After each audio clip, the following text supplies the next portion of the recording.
Good morning आप सभी को।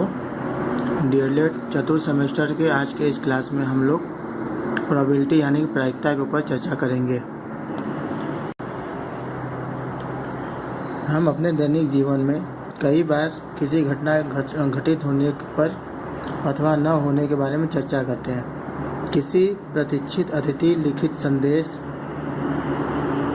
परीक्षा के सफल परिणाम आदि के आने की संभावनाओं का चर्चा करते हैं। इन सभी बातों को संभावना कहा जाता है।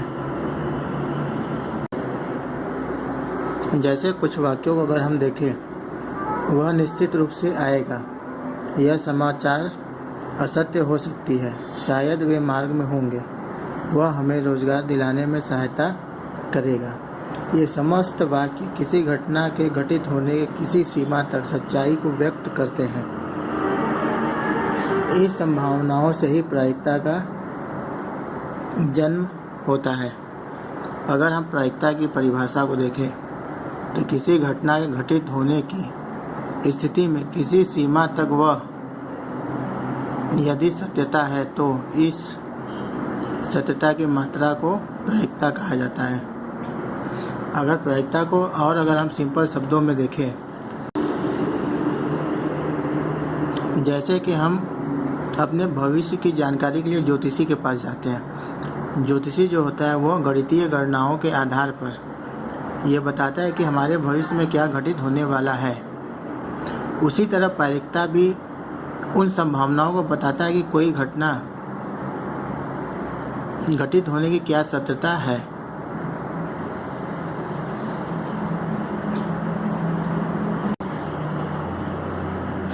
प्रायिकता से जुड़े कुछ पद हैं, उन पदों को हम देखते हैं। सबसे पहला जो पद है वो है घटनाएं, यानी कि अंग्रेजी में उसे हम कहते हैं इवेंट्स।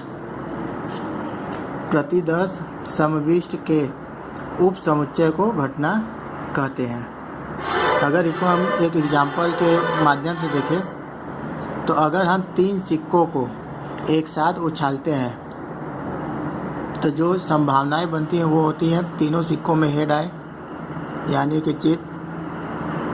पहले 2 सिक्कों में हेड आए और तीसरे में टेल आए। पहले में हेड, दूसरे में टेल और तीसरे में हेड आए। इसी तरह आगे की संभावनाएं इस प्रकार बनती हैं। तो इन सभी संभावनाओं को हम कहते हैं सैंपल स्पेस या प्रतिदर्श समविष्ट। अब हम ये देखना चाहते हैं कि इस प्रदिश समविष्ट में ऐसी कितनी संभावनाएं हैं जिनमें कि कम से कम 2 हेड आने की संभावना हो। 2 से ज़्यादा हो सकती हैं लेकिन 2 से कम न हो। तो देखते हैं कि ऐसे 4 संभावनाएं हैं जहाँ पे कम से कम 2 हेड आ रही है। तो ऐसे संभावनाओं को हम कहते हैं इवेंट या घटनाएं। जो इवेंट होते हैं वो हमेशा प्रतिदर्श समविष्ट में बिलोंग करते हैं, एग्जिस्ट करते हैं। इसी प्रकार दूसरा जो है किसी घटना के सरल घटना। किसी घटना को सरल घटना हम कब कहेंगे? कोई घटना कब सरल घटना कहलाएगी? अंग्रेजी में उसे कहते हैं एलिमेंट्री इवेंट्स। किसी घटना को सरल घटना कहते हैं यदि इसमें एक ही अव्यय हो या एक कल समुच्चय होता है। जैसे अगर हम 3 सिक्कों को उछालने पर तीनों सिक्कों में चित आए तो ऐसे घटना को हम सरल घटना कहते हैं। अब हम बात करते हैं असंभव घटना या इम्पॉसिबल इवेंट।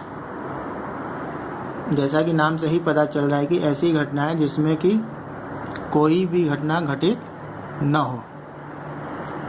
इसे हम रिक्त या शून्य समुच्चय भी कहते हैं, जिसे हम फाई से डिनोट करते हैं। फाई का अर्थ है कोई घटना नहीं घटी है।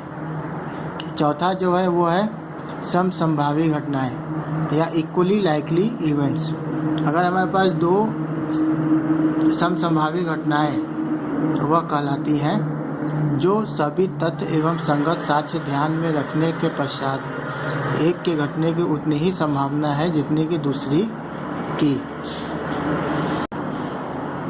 उदाहरण के लिए अगर हम दो सिक्कों को एक साथ उछालते हैं तो पहले में हेड आने की जो संभावना होगी वही संभावना दूसरे सिक्के में भी हेड आने की होगी। तो ऐसे घटनाओं को हम समसंभावी घटना कहते हैं। इसके बाद जो अगला है वो है अभिप्रयोग या ट्रायल। अभिप्रयोग ऐसी व्यवस्था करने का नाम है जिनके परिणाम स्वरूप कोई घटना घट सके। जैसे हम पासा को फेंकते हैं तो ये एक ट्रायल है, सिक्के को उछालते हैं तो ये एक प्रकार का ट्रायल या अभिप्रयोग है। 6 नंबर पे है परस्पर अपवर्जी घटनाएं या म्यूचुअली इवेंट्स। उन घटनाओं को परस्पर अपवर्जी घटना है जब एक घटना का संबंध दूसरे घटना के पृथक होता है। यानी एक घटना घटित हो रहा है तो उसका दूसरे घटना के घटित होने से कोई भी संबंध न हो। ऐसे घटनाओं को हम म्यूचुअली इवेंट्स कहते हैं। 7वां हमारा है संपूर्ण घटना, यानी कि ऐसी घटना जिसका समुच्चय संपूर्ण घटना कहलाता है। यानी किसी घटना जितने भी पॉसिबल संभावनाएं होंगी उसे संपूर्ण घटना या एग्जॉस्टिव इवेंट्स कहते हैं। जैसे कि इस केस में हम लेते हैं जो हमारा सैंपल स्पेस है, इसमें जितने भी 3 सिक्कों को एक साथ उछालने पर जितने भी संभावनाएं बनती हैं ऐसे ही संभावनाओं को हम कहते हैं एग्जॉस्टिव इवेंट्स। 8वां हमारा अनुकूल स्थितियां या फेवरेबल केसेस। ऐसी स्थितियों की अनुकूल स्थितियां कहते हैं जिनके पैदा होने पर परिणाम उस घटना के पक्ष में हो। ये हमारा 7वां और 8वां ही मोस्ट इम्पॉर्टेंट है, इनको आपको ध्यान से देखना है और समझ लेना है। इसके अलावा कुछ हमारे पास नोटेशन है जिनको कि हमको अच्छी तरह से समझ लेना है, जो कि हमें आगे उपयोग में आएगा। माना कि ए बी सी कोई संभव घटनाएं हैं, तब ए यूनियन बी, ये आपको पहले भी सेट थ्योरी में समुच्चय में पढ़ाया जा चुका है। ये ए यूनियन बी का मतलब होता है कि घटना ए या बी अथवा दोनों का घटना या तो ए घटे या तो बी घटे या दोनों एक साथ घटे, तो उसे हम ए यूनियन बी के माध्यम से दिखाते हैं। दूसरा है ए बी या इसे ए इंटरसेक्शन बी भी कहा जाता है। इसमें क्या होता है, घटना ए और बी दोनों एक साथ घटित होंगी। तीसरा है ए उप समुच्चय बी। इसका मतलब होता है जो घटना ए है वो घटना बी का उप समुच्चय है।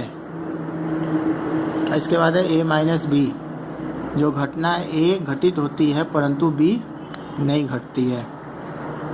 ए डैश या ए का कम्प्लीमेंट, इसका मतलब होता है घटना ए का पूरक। अगर ए घटित होता है तो ए डैश नहीं घटित होगा, और अगर ए डैश नहीं घटित हो रहा है तो ए डैश घटित होगा।